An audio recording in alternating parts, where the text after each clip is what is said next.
नमस्ते दोस्तों, मैं आशा करता हूँ आप लोग अच्छे होंगे, स्वस्थ होंगे। मेरा नाम अंचल कुमार है। इस वीडियो में आने के लिए आप सभी को धन्यवाद और आप मेरे इस वीडियो को लाइक करें, इस चैनल को सब्सक्राइब करें और ज़्यादा से ज़्यादा लोगों के साथ इस वीडियो को शेयर करें, परिवारजनों के साथ, दोस्तों के साथ। खैर, आज का हमारा टॉपिक है, आप कई दिनों से देख रहे होंगे भारत में ये चर्चा चल रही है। पिछले एक हफ्ते से ये चर्चा चल रही है कि भारत के प्रसिद्ध college KIIT university, Kalinga university, जो भुवनेश्वर उड़ीसा में है, ईस्टर्न पार्ट ऑफ इंडिया में है, वहाँ पे एक बच्ची जो नेपाल से है, काठमांडू से है, उनकी मौत हुई। उसने आत्महत्या करा। उसने उनके साथ क्या क्या हुआ, कॉलेज में क्या चीज़ें हुई, कौन कौन जिम्मेदार हैं, इसमें डिटेल से आज चर्चा करेंगे। खैर, ये 16 फरवरी की बात है। 16 फरवरी 2025 की बात है, जब प्रकृति ने अपनी माँ से मैं समझता हूँ सुबह या दोपहर में उन्होंने बात करा और उसी दिन उन्होंने कहा था कि मुझे मेरे कॉलेज में कैंपस इवेंट होने वाली है शाम को। और ठीक शाम को मैं समझता हूँ 4 या 5 बजे उनके हॉस्टल रूम में उनकी सुसाइड पाई गई, पंखे में, राइट। वो सबसे पहले मैं बात करना चाहूँगा प्रकृति है कौन। उनका पूरा नाम प्रकृति लामसल है। वो काठमांडू नेपाल की रहने वाली है बेसिकली। नेपाल में एक डिस्ट्रिक्ट है रूपनदेही। रूपनदेही में एक जगह है भैरवाहा, वहाँ पे सिद्धार्थ नगर की रहने वाली ये 20 साल की लड़की प्रकृति लामसल थी। उनके पिता का नाम सुनील लामसल है। उनका एक भाई भी है जो किट्स यूनिवर्सिटी में ही पढ़ता है।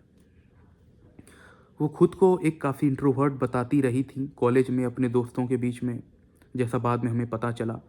वो कॉलेज में 3rd ईयर में पढ़ रही थी कंप्यूटर साइंस में। किट्स यूनिवर्सिटी जो काफ़ी इंजीनियरिंग के काफ़ी काफ़ी बहुत बड़ा नाम है, राइट। इंडिया में इंजीनियरिंग कॉलेज, इंडिया में बहुत सारी इंजीनियरिंग कॉलेज हैं, जिसमें कुछ ऐसे इंजीनियरिंग कॉलेज है जहाँ पे इंडिया के और इंडिया के आसपास के लोग और बाहर के भी लोग आते हैं, चाहे वो इंजीनियरिंग हो, साइंस हो, मैथ हो, नर्सिंग हो, डॉक्टरी हो या पीएचडी भी करना हो।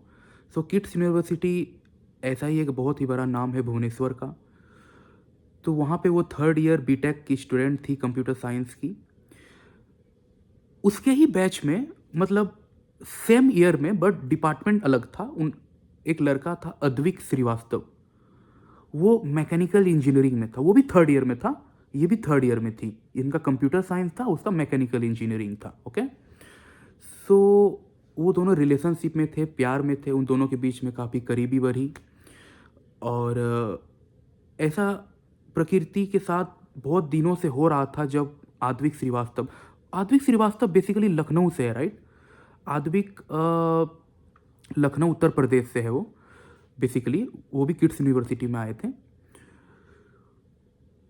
प्रकृति काफ़ी दिनों से काफ़ी परेशान थी और काफ़ी कॉलेज के लोग से भी, अपने दोस्तों के बीच में भी काफ़ी दिनों से वो कंप्लेन कर रहे थे कि मुझे ऐसे ऐसे चीज़ें हो रही है मेरे साथ, मुझे ब्लैकमेल किया जा रहा है, मुझे हैरासमेंट किया जा रहा है, मुझे गालियाँ दी जा रही है उनके बॉयफ्रेंड के द्वारा, जो आद्विक श्रीवास्तव है। और उनकी में कुछ प्राइवेट फ़ोटोज़ भी हैं उनके, जो वो जो करीब आए होंगे, हम बिस्तर हुए होंगे, उनके कुछ ऐसे फ़ोटोज़ हैं वो जो आद्विक श्रीवास्तव के पास उनके फ़ोन में होगा, और वो उसे दिखा के ब्लैकमेल कर रहा था प्रकृति को। तो ये सारी चीज़ों से वो मेंटल ट्रॉमा और वो प्रेशर बहुत दिनों से झेलते आ रही थी। तो वही होता है जब आप किसी भी चीज़ का सीमा हद हो जाता है तो उसके बाद कुछ गलत फैसला ले लेते हैं लोग, राइट। ज़िंदगी में कभी कभी एक ऐसे मौके आते हैं, धर्म संकट में आप खड़े होते हो, आपको समझ नहीं आता वो ये रास्ता सही है या ये रास्ता सही है, राइट। कौन सा रास्ता सत्य है, कौन सा असत्य है, कौन सा धर्म है, कौन सा अधर्म है। तो शायद ये बच्ची 20 साल की बच्ची थी, ये इसे समझ नहीं आ सका, या आप कह सकते हो वो उस समय वो फैसले लेने में असमर्थ थी। मैं कह सकता हूँ उस समय शायद उसे इमोशनल सपोर्ट देने वाला कोई नहीं होगा, या वो इतना डर चुकी थी, इतना खौफ में थी कि उन्होंने ये रास्ता को चुना। खैर, ये खबर 16 फरवरी की थी। मैं 17 फरवरी की बताऊँ तो किड्स यूनिवर्सिटी चूँकि जैसा मैंने कहा वो काफ़ी बड़ी कॉलेज है और वहाँ पे काफ़ी इंटरनेशनल स्टूडेंट्स आते हैं, नेपाल से भी काफ़ी लोग आते हैं। तो 17 फरवरी को नेपाल के काफ़ी बच्चे जो किड्स यूनिवर्सिटी में थे, वो लोगों ने प्रकृति की याद में और उसके सपोर्ट में वो एक जुलूस निकाले, राइट? मतलब कॉलेज एडमिनिस्ट्रेशन के खिलाफ में वो लोग एक यूनियन बनाए और एक जुलूस निकाले कॉलेज कैंपस में।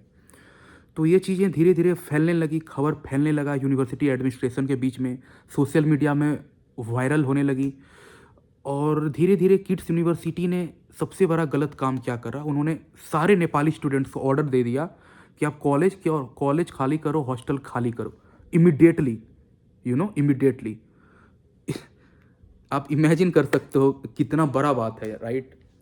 जो बच्चे इतने दूर से अपने पैसे लगा के पढ़ने आए हैं, जिसकी 3rd ईयर में है, शायद अगले ईयर में प्लेसमेंट होंगी, कितने सपने होंगे, कितने उम्मीद होंगी, उससे आप अचानक कहो कि आप देश छोड़ के चले जाओ, या क्या हॉस्टल छोड़ दो या कॉलेज छोड़ दो। और सभी छोटे छोटे बच्चे हैं, राइट? 18 साल, 19 साल, 20 साल, 21 साल, 22 साल, राइट? इस एज में बहुत समझदारी नहीं होती हैं, कुछ समझदार होते हैं, कुछ समझदारी नहीं होती है किन्हीं को। इस तरीके के मेंटल ट्रॉमा से बच्चे लोग गुजरें, वो लोग, जो कि काफ़ी बड़ी बात है, राइट? किसी को सिर्फ इसलिए कि वो नेपाली है उसलिए निकल जाओ, शर्मसार करने वाली खबर है ये। मैं उस दिन बहुत ही चौंक गया था ये खबर मैं सुना था, क्योंकि मैं उस दिन काफ़ी बिजी था अपने कामों में। उस दिन मैं वीडियो शूट नहीं कर सका, मैंने 2 दिन बाद सोचा। उस दिन मैंने करा भी था, तो लेकिन किसी कारण बस उस दिन भी नहीं हो सकी, तो आज मैं बनाया। खैर 18 फरवरी की मैं बात करूं, 2 दिन हो चुकी थी। ये खबर धीरे धीरे डिप्लोमेटिक टाइज को भी अफेक्ट करने लगा, in between India and Nepal. So Nepal के prime minister KP Sharma Oli ने भी एक कंसर्न एक्सप्रेस करा कि जो ये इंसिडेंट हो रही है नेपाली बच्चों के साथ किड्स यूनिवर्सिटी में, इंडिया में, उड़ीसा में, भुवनेश्वर में, तो ऐसी जितने भी फॉरेन मिनिस्टर हैं, नेपाल के फॉरेन मिनिस्टर भी वहाँ से निगरानी में रखें। इंडिया के भी फॉरेन मिनिस्टर हैं, और इंडिया से भी एडमिनिस्ट्रेशन और नेपाल के एडमिनिस्ट्रेशन दोनों में कोलैबोरेशन हुई, और इस चीज़ों को काफ़ी कुछ जानकारी एक दूसरे के साथ साझा हो रही थी। 19 फरवरी की मैं बात करूं तो उस समय किड्स यूनिवर्सिटी ने एक पब्लिक अपोलॉजी लेटर जारी करा। उन्होंने वो माफ़ी मांगा कि हमारे साथ हमें ऐसा नहीं करना चाहिए था नेपाली बच्चों को निकाल देने के लिए। हाँ, हमें जांच करना चाहिए, हमें जांच में हम लोग मदद कर रहे हैं सरकार को, पुलिस को, नेपाल गवर्नमेंट को। और वो बाद में उन्होंने करा, उससे कुछ गलतियाँ हुई। आपने एक रिसेंटली एक वीडियो वायरल देखा होगा कि जिसमें कुछ लेडी जो थी कॉलेज की, वो लोग कुछ नेपाली बच्चों को बाहर जाने को कह रहे थे कॉलेज से या हॉस्टल से, और उन्हें चिढ़ा रहे थे कि आप लोग, तुम्हारे जितने जीडीपी होगा उतना हम लोग 40,000 30,000 बच्चों को फ्री में खिलाते हैं। बहुत दुख वाली खबर है। जब आप किसी की मदद करते हो, सहायता करते हो, या आप एनजीओ के नाम पे हो, या चैरिटी के नाम पे हो, या सेवा के नाम पे हो, समाज की सेवा, इंसानों की सेवा, इंसानियत की सेवा, धर्म की सेवा, गाय की सेवा, कुछ भी कर रहे हो, तो आप बिल्कुल करें, इसमें कोई ऐतराज़ नहीं। लेकिन आप करके आप दूसरे को नीचा गिरा रहे हो, ये बहुत ही गलत बात। आप कर रहे हो और आप कह रहे हो कि मैं जितना कर रहा हूँ उतने आपके नेपाल के जीडीपी से भी ऊपर है। हालांकि ये बराबरी भी गलत है, फिर भी दोनों दो चीज़ है, दोनों को मिलाइए नहीं, राइट? और भारत नेपाल के बीच में तो रोटी बेटी का रिश्ता है, चाहे वो मिथिला से, भारत के मिथिला रीजन से भी काफ़ी लोग वहाँ शादी करते हैं जो मधेश रीजन के नेपाल में है, या हमारे भारत में भी जितने नेपाली हैं, राइट, काफ़ी भारत के नेपाली हैं जो नॉर्थ बंगाल में है, असम में है, नॉर्थ ईस्ट में है, सिक्किम में है, और भारत के अलग अलग हिस्सों में है। वो लोग भी काफ़ी उन लोगों का भी बेटे का या बेटी का शादी नेपाल में होता है, राइट, चाहे वो मधेश रीजन से हो या नेपाल के पहाड़ी रीजन से हो, या काठमांडू से हो, पोखरा से हो। ऐसे बहुत सारी जगह है, वहाँ पे बहुत सारी ज़िले हैं, राइट। और मैं 4 से 5 साल नेपाली लोगों के बीच में रहा हूँ, चाहे वो नॉर्थ बंगाल में हो और मैं सिक्किम में। तो मेरे काफ़ी नेपाली दोस्त हैं, मैं इवन नेपाली समझ सकता हूँ, जान सकता हूँ। बोलने में पूरी तरीके से असमर्थ हूँ क्योंकि हैबिट नहीं रही है, लेकिन पूरा समझ सकता हूँ मैं, कोई ऐसी प्रॉब्लम नहीं। सो मैंने कभी, अगर मैं मुझसे व्यक्तिगत तौर पे मुझसे बात करी गई, मैंने निजी ज़िंदगी में कभी भी अंतर नहीं करा। चाहे वो नेपाली, बिहारी, बंगाली हो, पंजाबी हो, मराठी, तेलुगु, तमिल, कोंकणी, असामी, नागा, मैंने कभी अंतर नहीं करा। भारत के लोग हैं, भारत के लोग हैं, दैट्स इट, यू नो। कोई अंतर नहीं, भारत के लोग हैं, कहीं के भी लोग हैं। ये तो विविधता का देश है, राइट। यहाँ पे डाइवर्सिटी है, अलग अलग लोग हैं, अलग अलग जातियाँ हैं, अलग अलग धर्म हैं, अलग अलग भाषाएं हैं, अलग अलग खान पान है। It's a colourful country, you know, and there is a university in this diversity, right. एक हारमोनी है। इसी सोशल हारमोनी को बिगाड़ने का काम किड्स यूनिवर्सिटी ने स्टार्टिंग में करा। हालांकि बाद में उन्होंने पब्लिक एपोलॉजी मांगी और बाद में लोगों ने पुलिस के साथ सहायता भी कर रहे हैं। और ये सब खबर इतने फैल चुकी थी, किड्स यूनिवर्सिटी की बदनामी ना हो। और चूंकि वो काफ़ी सालों से इस फील्ड में ऑलरेडी हैं, एजुकेशन फील्ड में और चैरिटी में एंड इन चीज़ों में, राइट। तो मैं समझता हूँ ऐसे छोटी मोटी इंसिडेंट्स जो होती रहती हैं इसके चक्कर में मैं पूरे कॉलेज को बदनाम नहीं कर सकता। हालांकि ये छोटी मोटी इंसिडेंट है भी नहीं, ये काफ़ी बड़ी इंसिडेंट है। ये सिर्फ एक बच्ची का बात नहीं है। भारत में से ना जाने कितने बच्चियों के साथ भारत में ऐसा हो रहा होगा, हर मिनट हर घंटे हो रही है, राइट। कभी फीमेल फोर्टिसाइड हो, भ्रूण हत्या हो, या बच्चियों के साथ रेप हो, गलत काम हो, डोमेस्टिक वायलेंस हो, अलग अलग चीज़ों से लड़कियां कहीं ना कहीं परेशान हैं, राइट। तो और ये सब सारी खबर सुन के मुझे दुख भी होती है काफ़ी। खैर, जो किड्स यूनिवर्सिटी के फाउंडर थे अच्युता सामंता ने ये एपोलॉजी मांगी और ये उन्होंने ये कहा भी कि प्रकृति लामसल के नाम पे ये मैं स्कॉलरशिप बनाने जा रहा हूँ, स्कॉलरशिप ला रहा हूँ, तो ताकि काफ़ी नेपाली बच्चों को इसमें स्कॉलरशिप मिल सके, एक सहायता मिल सके। ये बहुत ही अच्छी खबर है। और 22 फरवरी की मैं एक खबर सुन रहा था कि करीबन 159 या 160 नेपाली बच्चे नेपाल को चले गए, हॉस्टल छोड़ दिए हैं। ये बहुत ही गलत बात है। और हालांकि कॉलेज ने बाद में कहा, मैं 24/7 एक हेल्पलाइन जारी कर रहा हूँ, सभी बच्चे वापस आएँ, अभी वैसा कोई प्रॉब्लम नहीं है। सरकार, कॉलेज, पुलिस सभी मदद कर रहे हैं। आप बिल्कुल वापस आएँ, अपनी कॉलेज को स्टार्ट करें, पढ़ाई स्टार्ट करें। कॉलेज ने जितने भी दस्तावेज हैं और ये सबको पेश करा है गवर्नमेंट के बीच में, पुलिस के बीच में। 5 किड्स के स्टाफ मेंबर को जो इस कनेक्शन में थे उसको बेल वो एक पुलिस के कस्टडी में हैं। और या नेपाल के जो फॉरेन मिनिस्टर आरजू राणा देओबा हैं, वो भी इंडियन ऑफिशियल से काफ़ी रेगुलर टच में हैं, बातें चल रही हैं। सो मैं यही किड्स यूनिवर्सिटी से एडमिनिस्ट्रेशन से कहना चाहूँगा, ये एक बार इंसिडेंट हुई है, ये आपको एक सीख मिली है, ये दोबारा ना हो। चाहे वो नेपाली हो या कोई भी हो, रीजन के हिसाब से, धर्म के हिसाब से या अलग कंट्री के हिसाब से ना करें। चूँकि आप एक जिम्मेदार कॉलेज हो, आप उसका जिम्मेदारी निभाएं, जो ऑलरेडी आप कर रहे हो, बहुत ही अच्छी बात है।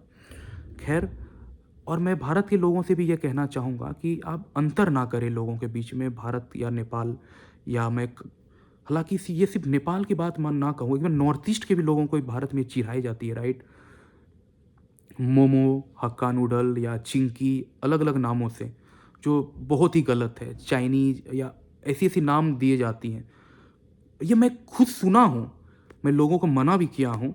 लेकिन अब वही है कि अब 10-20 लोग बोल रहे हैं तो आप 1-2 बार बोल सकते हो, राइट।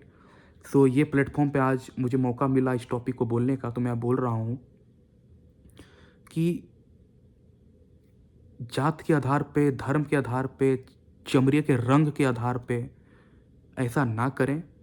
पढ़ने का मौका सबको दिया जाए, बिल्कुल। और चाहे वो भारत के लोग हों या भारत के बाहर के लोग हों, ये खबर नेपाल की सिर्फ बात नहीं है, मैं किसी भी देश की बात कर रहा। हालांकि भारत और नेपाल के बीच में रोटी बेटी का रिश्ता है, एक ही सभ्यता के हम लोग बच्चे हैं, राइट। हालांकि नेपाल सोवरन कंट्री है, लेकिन हम लोग, अगर मैं व्यक्तिगत तौर पे बात करूँ तो मैं अंतर नहीं समझता। और मैं भारत के लोगों से भी कहना चाहूँगा कि आप अंतर बिल्कुल ना करें। भारत हो, नेपाल हो, बांग्लादेश हो या पाकिस्तान भी हमारे ही हुआ करते थे, और कभी ना कभी शायद हमारा ही हो जाए। या ज़िंदगी में कुछ भी नहीं कहा जा सकता, राइट। अभी तो कुछ साल ही हुए हैं, आगे क्या क्या हो सकता है, राइट।